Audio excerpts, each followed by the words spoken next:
Hi, I'm back.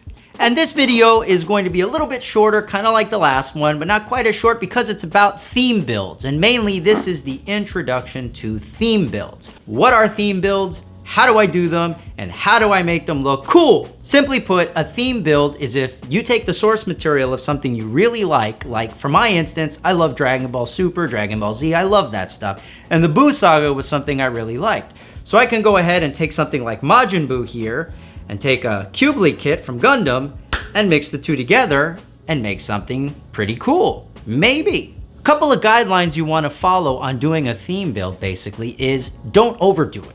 Strike a good balance, and remember, you're not trying to create the source material as a Gundam. You're not turning a Gundam into the source material, but rather you're doing an homage of the source material. So any physical modifications that you would have to add to the Gundam itself, don't overdo it. Try to find that nice medium balance because you want to be able to look at the finished kit and say, that's from such and such, but that's not such and such. So that looks like Buu from the Buu Saga, but that is not exactly Buu. Somebody didn't go and do that. If that makes sense, great. If it doesn't, I'm sorry. I don't know any other way to explain it. However, you want to be able to, again, strike a balance. So if you take, for instance, a couple of guidelines you want to follow. One of them being the fact of make sure that whatever source material you're choosing is not going to force you into making a ton of physical modifications on the kit that you're using.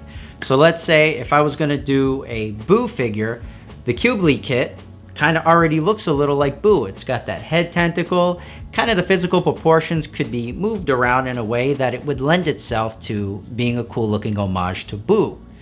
I wouldn't necessarily say let's take a Majin Buu theme and let's put it into a Buster Gundam. It really wouldn't make much sense because physically they kind of don't jive whatsoever. So you kind of want to stay within the parameters of the kit you're choosing, kind of meshing well with the subject and the theme you're using. Take for instance a theme build that I did, I believe it was last year. It was Psycho Zaku here, version Ka, along with NASA. Now that kind of made sense to mix those two things together because the version Ka Psycho Zaku has that huge tank on the back of it and all those thrusters and rafters that really kind of lent itself to being able to be a NASA theme build.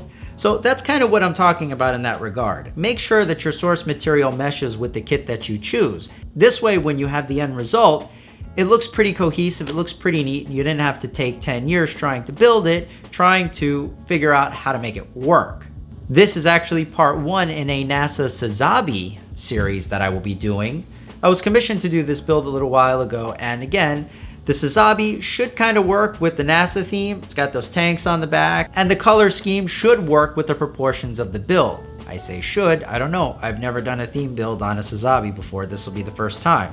So part two of this video and any other subsequent parts, if there are any more after that, are going to be how I go about the process of finding my source material, how I incorporate that into the Gundam build, and you'll get to see some B-roll footage of me actually painting it, assembling it, and doing all that kind of stuff. So hopefully by the time it's all said and done and this series is finished, you should have a better idea on how to tackle a theme build for yourself and not cross those boundaries and make it look goofy or hokey. Now granted, if something looks goofy or hokey, that's subject to opinion. That's a whole nother story. The main thing is enjoy the build, enjoy the process, and hopefully you enjoy this process of me being able to do this build. With that, I would like to say thank you very much for watching. If you like what you saw, please hit that like button, subscribe, it helps me out greatly, and comment below. Let me know what you thought of this video, and if there's anything else you want me to incorporate in this series, any questions you may have about theme builds, I can kind of put those into the subsequent videos, so this way I can kind of cover everybody's questions as best as I can. Also, to share this video. It makes the growth of my channel a lot easier, and it helps me a lot in being able to produce more content for you in the future. All things considered, thank you very much for watching. I hope you have a great day, and